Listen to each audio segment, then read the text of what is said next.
వేదికపై ఉన్నటువంటి మిత్రులు మరియు కింద కూర్చున్నటువంటి నాకంటే సీనియర్స్ 90% నాకంటే సీనియర్సే కనబడుతున్నారు ఉద్యమంలో కానీ వయసులో కానీ. అందులో పట నేను చెప్పవలసినటువంటి అంశం మళ్ళీ అందులో పడ జూనియర్ యొక్క ఎక్స్పీరియన్స్. ఇది ఎంత కఠినమైన విషయము అంటే ఆ యొక్క సంస్థను ఏర్పాటు చేసినారు. ఒక తత్వము, ఒక ఫిలాసఫీని భారతదేశ వ్యాప్తంగా తయారు చేసేశారు. తయారు చేసి నెక్స్ట్ 6 years తర్వాత, అంటే నేను ఇప్పుడు ఎగ్జాక్ట్ టైం లైన్ పోతున్నా. టైం లైన్ అంటే నేను 1980 to 83 వరకు పోతున్నాను. 80 to 83 టైం లైన్ అంతవరకు అందులో పడినే ఉంటాను. ఇక బయటికి పోనీగా అందులో పడ్డ కూడా బుల్లెట్ పాయింట్స్ చెప్తాను. ఎందుకంటే వెనుకకి పోవడం అనేది భవిష్యత్తులో రావాలి. టైం లైన్ మనకు అవసరం. అది ఇంతకుముందు మేడం ఆర్ట్స్ కాలేజ్ చెప్పారు సంఘటన. శివారెడ్డి సార్ వచ్చినప్పుడు ఉస్మానియా యూనివర్సిటీ ఆ సన్యాసి వేషం వేసుకొని అతన్ని అనుసరించేవాళ్ళు, సారును అభిమానించేవాళ్ళు. అక్కడ సార్ అంటే నిప్పులు. అసలు ఒరిజినల్గా మన ఆలోచనను నిషేధించబడ్డాయి. కానీ మనం ఓడిపోలేదు. ఎందుకంటే ఈ సమాజము యొక్క ల్యాబొరేటరీలో మాది ఒక మోడల్. మా మోడల్ను ప్రజలు తిరస్కరించినారా?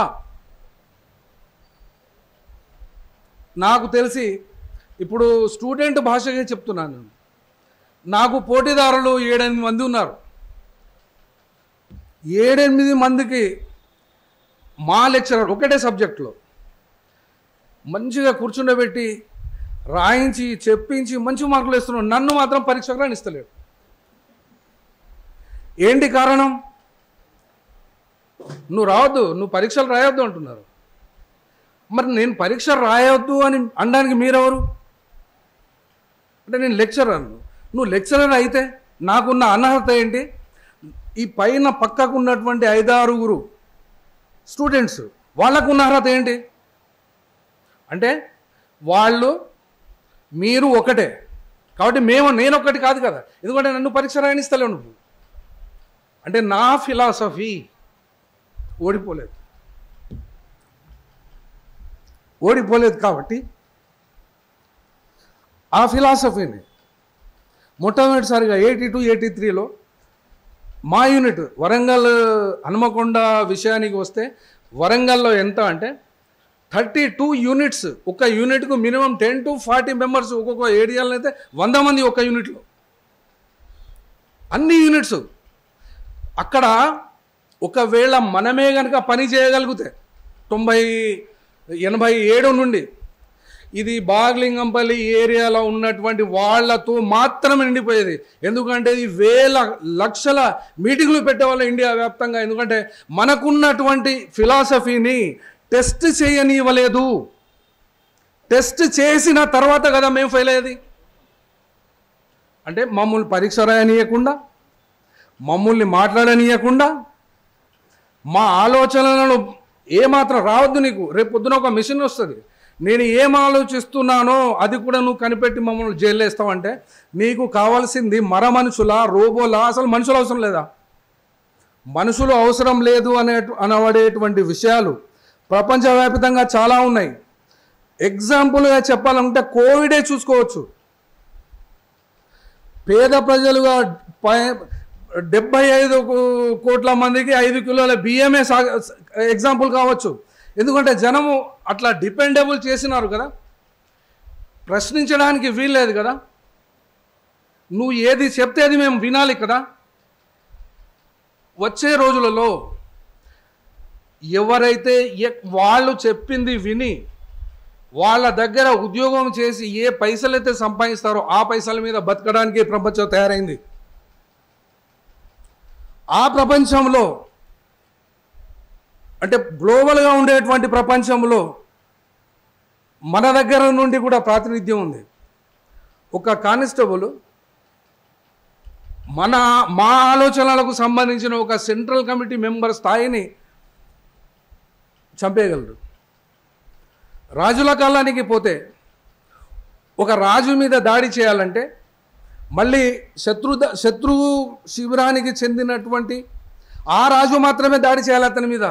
కానీ ఈ ప్రజాస్వామ్యంలో మామూలు మనిషి, పెద్ద మనిషిని కూడా కాల్చేస్తాడు.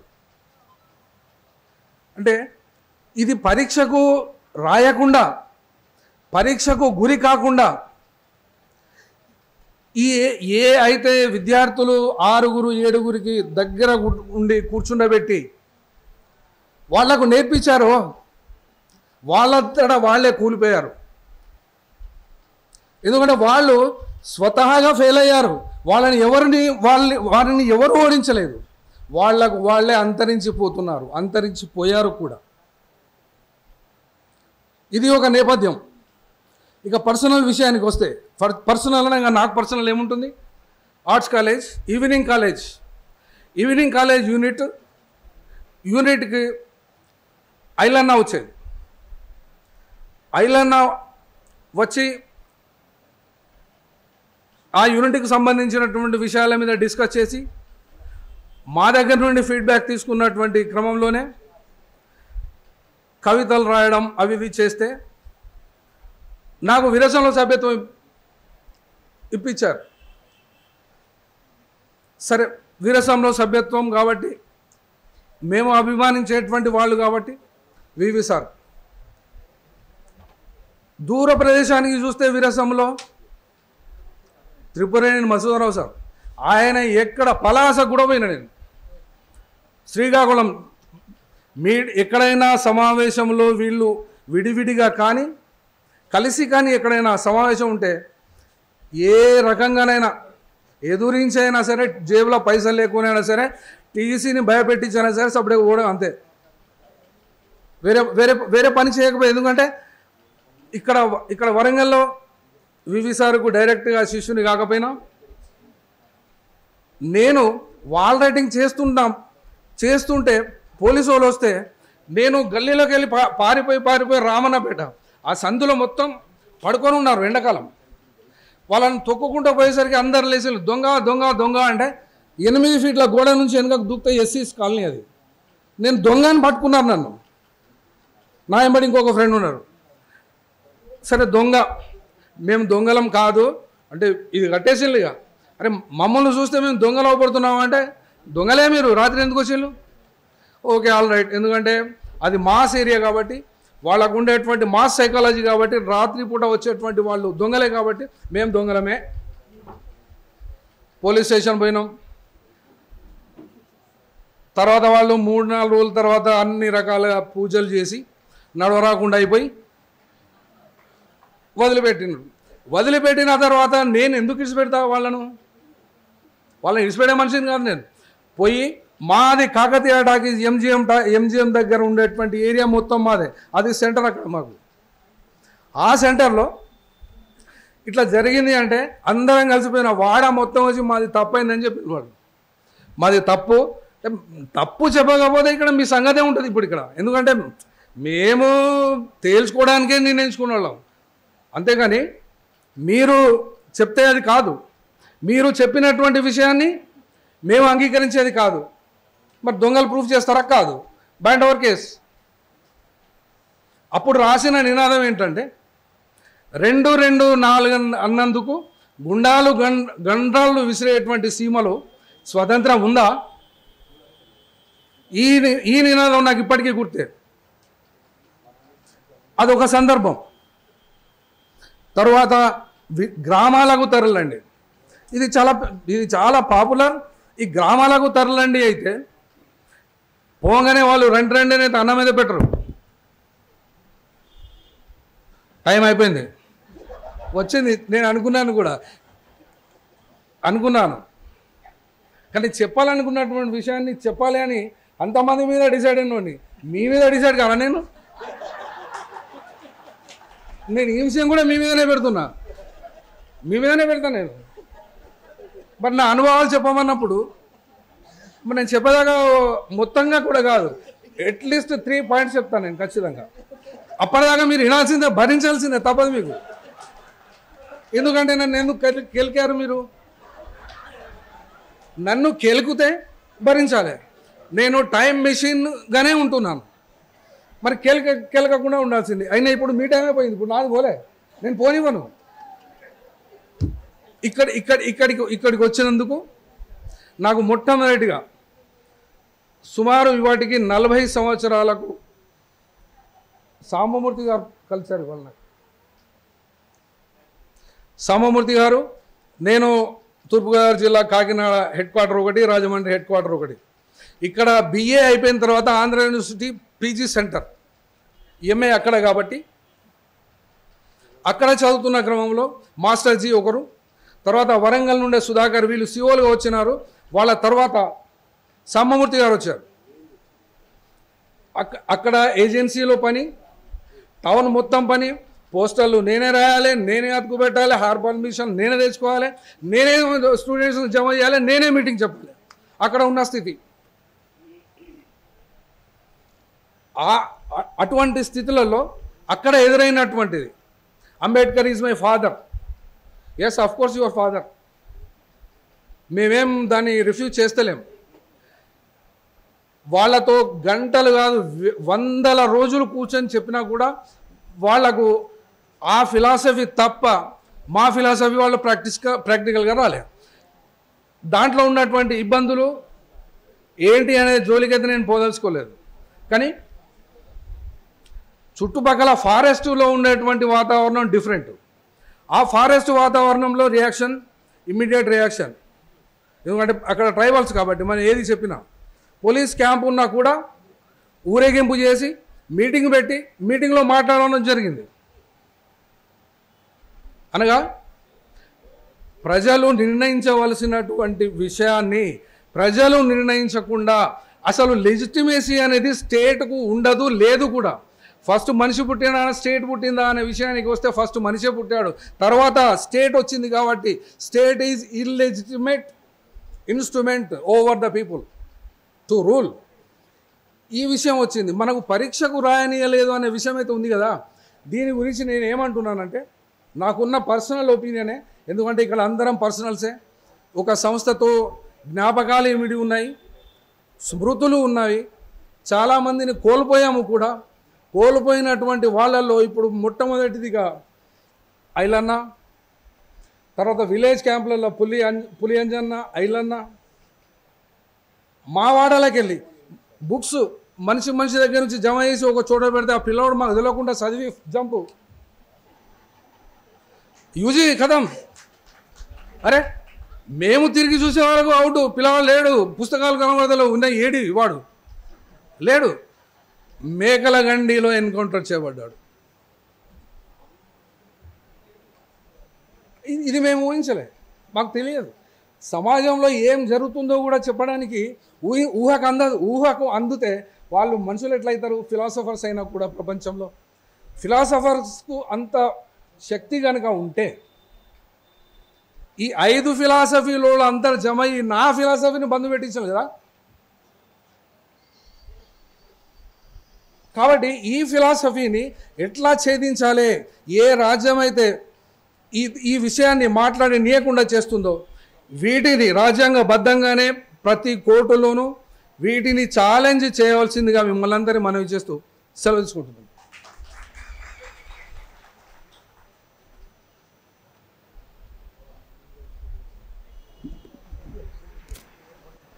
దయచేసి మాట్లాడాల్సిన వాళ్ళు టైంను దృష్టిలో పెట్టుకోవాల్సిందిగా కోరుతున్నాను. ఇప్పుడు కామ్రేడ్ నవజ్యోతి గారు 10 నిమిషాలు మాత్రమే.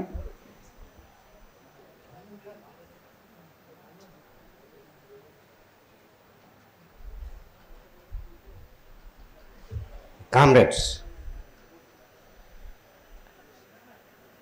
ఆంధ్రప్రదేశ్లో బాగా వెనకబడినటువంటి పల్నాడు ప్రాంతంలో నుంచి వచ్చిన వాళ్ళం మేము. అయితే ఆర్ఎస్సీ వచ్చే నాటికే ఎంఎల్ పార్టీ రాజకీయాలతో సంబంధంలో ఉన్నటువంటి వాళ్ళం నేనైతే. తర్వాత అప్పుడు కూడా పుల్లారెడ్డి గారి గ్రూప్ తోటి ఉన్నటువంటి పరిస్థితి ఉంది. ఎప్పుడైతే జనతా పార్టీ వచ్చి అదే ఎమర్జెన్సీ అయిపోయిన తర్వాత పార్లమెంట్ ఎలక్షన్స్ వస్తే ఎలక్షన్స్లో పాల్గొనడం అనుకునేది కరెక్ట్ కాదనుకునేటువంటి ఒపీనియన్ తోటి ఎలక్షన్ బాయ్కట్ అనుకునేటువంటి దాంతో నేను ఆర్ఎస్సీలోకి రావడం జరిగింది, రాడికల్ రాజకీయాల్లోకి రావడం జరిగింది. నాకు కొంచెం ఆయాసంగా ఉంది, మాట్లాడలేకపోతున్నాను. అయితే బ్రీఫ్గానే 2-3 నిమిషాలు మాట్లాడి ముగిస్తాను. అయితే నాకు వ్యక్తిగత అనుభవం అనుకునేది నేను అనుకోవట్లే. నేను మా అన్ని సామూహిక అనుభవాలే. ఎందుకనంటే అక్కడ జరిగినటువంటి ఉద్యమాలు మొత్తం కూడా దాదాపు 78 నుండి మాచల పట్టణంలో 85 వరకు రాడికల్ విద్యార్థులు ఏమి చెబితే అది జరిగింది. అక్కడ అన్ని రాజకీయ పార్టీలు కూడా మనం అనుసరించినాయి. రాడికల్ విద్యార్థులు ఏమి చెబితే అది కరెక్ట్, అది వాళ్ళు తప్పు చేయరు. కాబట్టి ఈ సమాజం కొన్ని బాగోయి ప్రయాణం చేస్తారు కానీ అనుకునేటువంటి ఒక విశ్వాసాన్ని పట్టణం మొత్తంలో చొరగొన్నాం. దానికి ఉదాహరణ ఏంటంటే 82లో విరసం రాష్ట్ర మహాసభలు జరిగినాయి మాచల్లో. విరసం రాష్ట్ర మహాసభలు మొత్తానికి పట్టణానికి ఒక పండుగ జరిగింది. అది అసలు ఇన్వాల్వ్ కానటువంటి వాళ్ళు లేరు. ఆహ్వాన సంఘంలో ఉన్నటువంటి వాళ్ళు తర్వాత ఎమ్మెల్యేలు అయ్యారు, ఎంపీలు అయ్యారు. అట్లాగే సిపిఐ వాళ్ళు ఉన్నారు, సిపిఎం వాళ్ళు ఉన్నారు. ఒకళ్ళు ఉన్నారు, ఒకళ్ళు లేరు అనుకునేటువంటి పరిస్థితి లేదు. ఆహ్వాన సంఘంలో అందరూ ఒక్కొక్క బాధ్యత తీసుకుని అద్భుతంగా నిర్వహించినటువంటి పరిస్థితి ఆ రోజు ఉన్నది.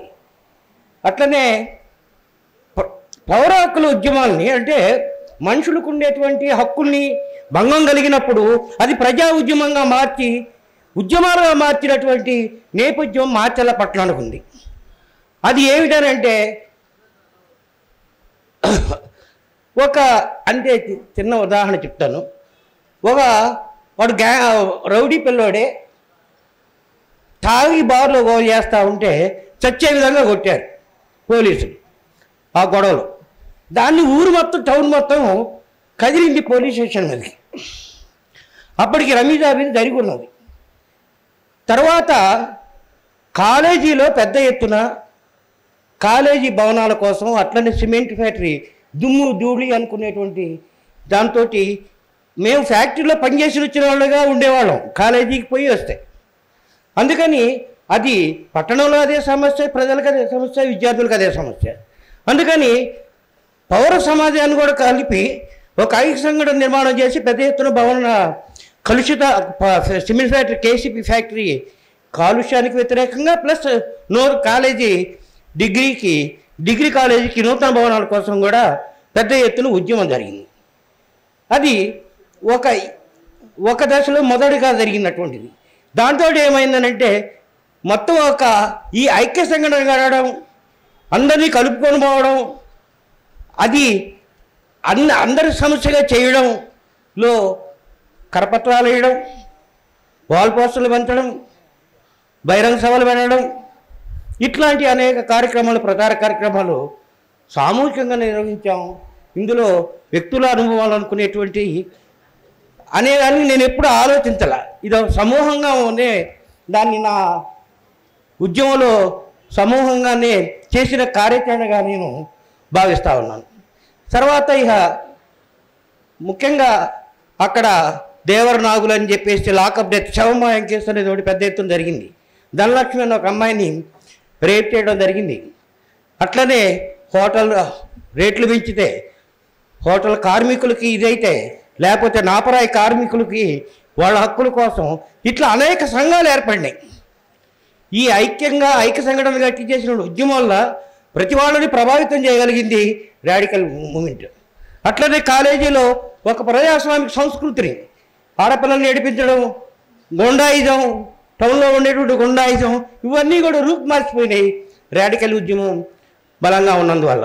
కాబట్టి ఈ సామాజిక మార్పులో మనం చేయాల్సింది, ఇప్పుడు మనం ఈ ఫ్యాసిస్ట్ వ్యతిరేక శక్తులకు వ్యతిరేకంగా పెద్ద ఎత్తున మనం ఎంత చేయగలిగితే అంత ఒక విశాల ఐక్య వేదికని మన అనుభవాలతోటి నిర్మాణం చేయాల్సినటువంటి అవసరం ఉందని గుర్తిస్తున్నాం. అట్లనే మాచర్ల పట్టణం ఒక ఆర్కేని, ఓ భువనగిరి చంద్రశేఖర్ని, అట్లనే అమరుడు శ్రీకాకుళంలో చనిపోయాడు, రాడికల్ యోజన సంఘం తరఫున వచ్చాడు దస్తగిరి అని చెట్టిపాలెం విలేజ్ అయింది.